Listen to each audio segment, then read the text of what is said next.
I started cheating on my wife because she wouldn't be intimate with me, but she found out and put me on house arrest for 2 years. Then I found out she was the one cheating first. Posted by you/iamabigjerk. I'll preface all of this by saying I am a reformed cheater, and I know that I messed up. Let's start with the backstory. I met my wife in high school. We dated for 3 years but broke up in the middle of senior year. We stayed broken up for a little over a year. During that year, I dated a little, fooled around a little, hooked up with a couple of girls, but mostly hung out with friends. Nothing serious. We got back together, and everything was great. At 21, we had our first child and got married. My daughter changed my life. I went from a nerdy video game slacker to a highly ambitious IT professional overnight. I found a great job, got promoted quickly, and started to travel for work. At 24, we had our second child. Before having kids, our bedroom life was pretty great, anywhere from 2 to 5 times a week. But after the second one, it was maybe once every other month, usually less. I met someone who worked at one of the locations I traveled to. Similar situation, young, married with kids, no segs. It started innocently, as it always does, but eventually, we decided we loved our spouses but still needed relief. Rather than run the risk of getting emotionally involved, we agreed to just have no strings attached fun when I was in town. When I wasn't in town, we'd talk like friends/co-workers and flirt lightly, but that was it. This arrangement allowed us both to explore some intimate kinks we had never shared with our spouses, the kind of stuff I didn't get to do when I was single for that year. We did this for about a year and a half, which ended up being about 6 visits. We both decided that while it was nice to have playful, no strings attached fun, we should really refocus our energy on trying to fix our dry marriages. And I did. I completely put all my energy into rekindling the fire of passion in my marriage. It didn't really work, but everything outside of the bedroom was perfect, so I decided I was okay with very little sex because she is an amazing woman, and I didn't want to break up a great family just because I'm not getting any action. I also made a vow to stay faithful, which I did.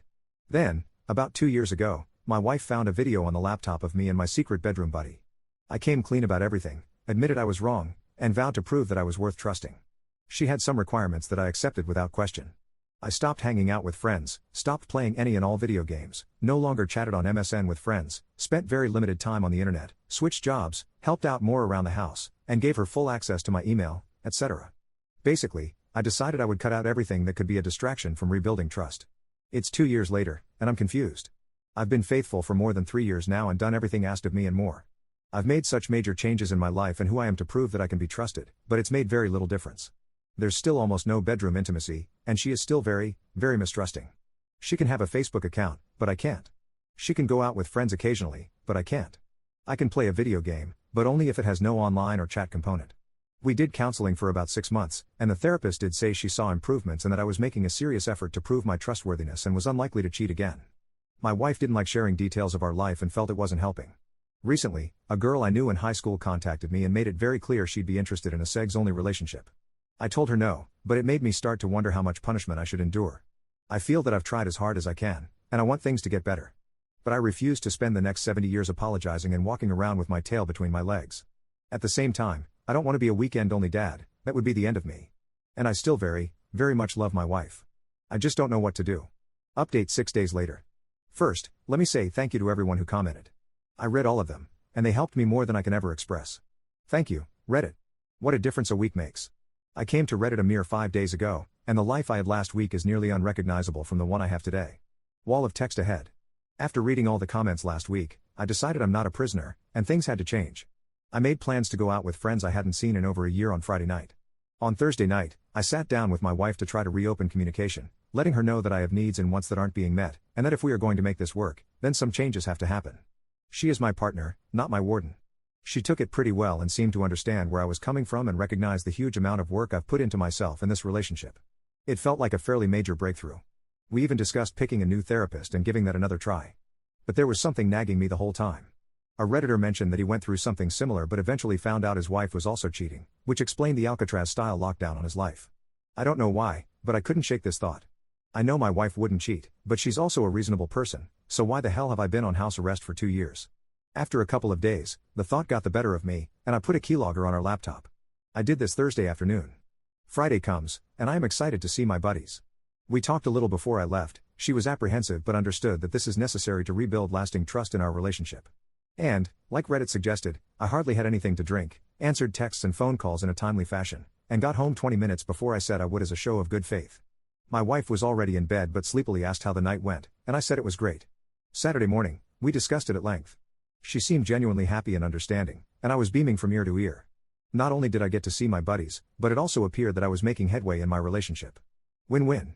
And while I was on this euphoric high, I decided that trust isn't built with a keylogger. It was dumb to install it, and it would only create paranoia in me. I should also mention that while she has full access to my email, I have the same access to hers and her Facebook. So, really, the keylogger seemed like overkill. I went to uninstall it. Of course, curiosity gets the best of me, and I checked the very limited 2.5 days worth of logs. Nothing jumps out at me: Amazon, Facebook, YouTube, Gmail, etc. I get to the end of the log, and it's looking good. Until I see another trip to Gmail, this time for an account I've never seen before. I remain calm. I keep an old Hotmail account for spam/sign-up stuff and have advised her to do the same, only letting friends know her real email. Either way, I log into the new account. No spam, no nothing, it's empty. Just a bunch of empty folders. Until I hit the tax information folder. Now, this folder is full. Full as in hundreds of emails. However, none of it is tax related. All of it is to or from Steve. I have a 65-year-old step-uncle named Steve, but this is not him. I don't know who this Steve is. These emails are graphic, lots of talk about what he likes to do to her and what she likes to do to him. Lots of last weekend was amazing type stuff. So, after reading maybe 30 of these, I decide I need to stop. I made a new Gmail account and forwarded all of the emails to this account. Then I went back and deleted my tracks. I stayed somewhat calm during all of this. It sucks, but I cheated, so I'm now experiencing what she did when she found out about me. While forwarding the emails, I paid closer attention to the dates. This affair has been going on for a very long time, going all the way back to roughly a year before my son was born, or 1.5 years before I cheated. That hits me like a ton of bricks. What if my son isn't mine? What if my 1-year-old baby girl isn't mine? I completely lose it. I verify that my tracks are covered and bolt out of the house, saying I'm going to the gym. I sit in my car for 2 hours, crying at the thought that they might not be mine, and wondering how I can ever move forward. I have no idea how to confront her. I head home and find her best friend there. They've decided they want to go to a movie. I'm still in shock, so I just nod. I need time to process anyway. So, I put the kids to bed and try to figure out how I'm going to talk to her about this. I decide to check her secret Gmail again. She emailed him 4 hours earlier, telling him she'd have an hour after the movie to meet up. I check the time, the movie should be done or close to it. I start calling her cell, repeatedly. No answer. I call about 10 times, still no answer. It's 1 a.m., and I'm sitting on the couch when she walks in. She's surprised to see me up and asks if I'm feeling okay. Ha! I stand up right in front of her and say I'm fine. Then I ask, why didn't you pick up the phone? She says she was in a movie and couldn't talk, and then forgot to check it when she headed to the bar for one drink. She starts making her way to the stairs, and I say, how is Steve doing? Her face goes white. Your Uncle Steve? No, the Steve you just got done screwing 20 minutes ago. How is he? She says nothing. I tell her I found the Gmail account. I saw her email planning to meet him after the movie tonight. With what little composure I have left, I ask, why didn't you come clean when you found out about me cheating? We could have fixed this together. She starts bawling and runs upstairs. I follow her. What ensues is the worst 4 hours of my life. She comes clean, admitting that she met Steve back when she was working. He was a temp. I ask again why she didn't come clean 2 years ago so we could both work on this. She says she was too hurt by what I did and too ashamed to admit her own affair. She claims she told Steve she needed to end it and wanted to work on our marriage, and says she tried, but about 8 months later, she hooked up with him again, and it all started over. I ask why the prison rules. She says it's because she loves me and didn't want me to leave. I explain that, while it wasn't right, I cheated because we weren't having bedroom intimacy. But obviously, she was having sex elsewhere, so she didn't need it at home.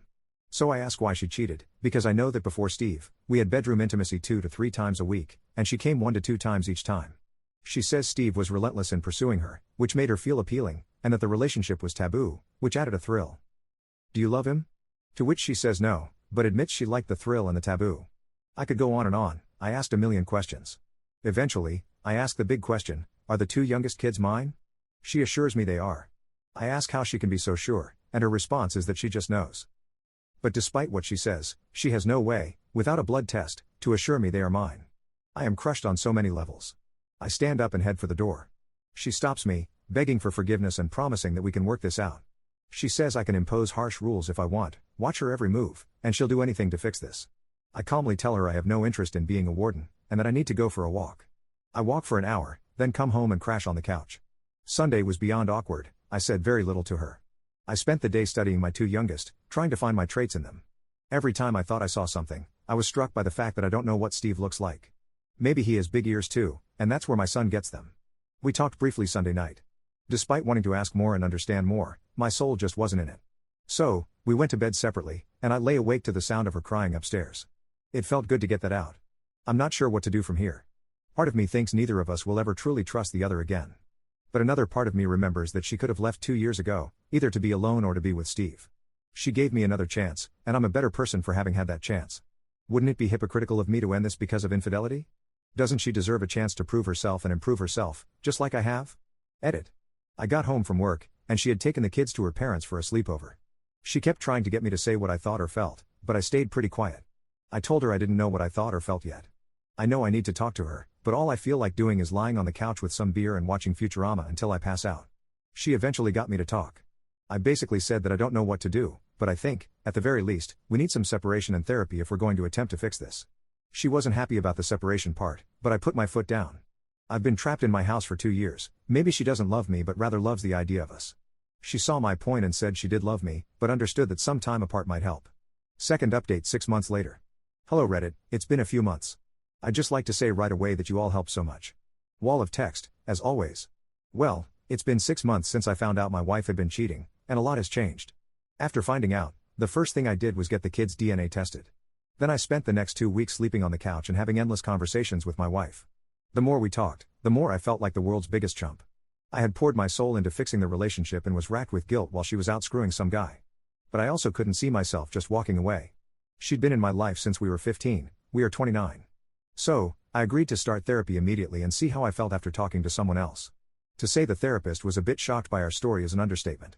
This lady was pretty blunt in saying that nearly all of our problems stemmed from my wife's actions and that she needed counseling just for herself, in addition to the couple's sessions. While we were in therapy, I moved out and crashed with my best friend but demanded the house on the weekends so I could be with the kids. My other conditions were that she cut off all contact with Steve and that we talk openly about everything. Any lies, even white lies, and I would be done. I also wanted full control of the bills and budget. She complied. I never divulged that it was a keylogger that helped me find out what was going on. She just assumed that she had stayed logged into her secret Gmail account, and I didn't correct her, a jerk move, but I figured that since I'd been lied to for 3+ years, I had the right to do a bit of spying. This puts us at roughly 4 weeks after I found out, and finally, the results from the kids' DNA tests came back. All mine. That was such a relief that I can't even describe it. It almost felt like I didn't care what happened with my wife anymore because I knew my kids were mine, and I'd always have them. And one thought stuck in my mind the whole time: I can accept that people make mistakes, but if she loved me, she had the chance to come clean about her mistake when she caught me, but instead, she put me on lockdown for years. Who does that to someone they love? I just couldn't stop thinking about that. Therapy was going well, but I was becoming jealous and angry. Always upset. I was away from home all week, and then on the weekends, I'd tear apart the laptop trying to find out what she'd been doing in my absence. She was checking her secret email, and Steve was continuing to email her, though she never responded. That was the breaking point. She hadn't shut down the email like I had asked, and while she wasn't responding, she was still checking the emails. It almost felt like she was keeping her safety net around so she could go back if things didn't work out. Or maybe not, I don't know. But I didn't want to be angry and jealous all the time. I didn't want to be a warden. The next day, I confronted her and told her I couldn't forgive what she had done. I told her I could probably move past the cheating, but the way I was treated was terrible. I explained how I had pushed friends out of my life and shut myself off from the world to work on us, only to find out I was being kept prisoner so she could keep screwing her affair partner. She broke down crying, saying she'd do anything to salvage the relationship, but it fell on deaf ears. That Monday, I contacted an attorney. Fast forward 4.5 months, and I have my own place, the divorce is nearly final, and I'm finally starting to feel like me again.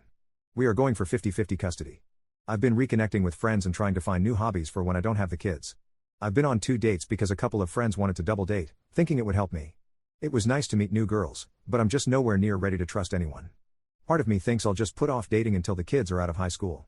The kids are sad that we aren't together, but we keep all of this away from them, no arguing in front of them and no bashing the other when they aren't around. But either way, I think I'm on the road to recovery.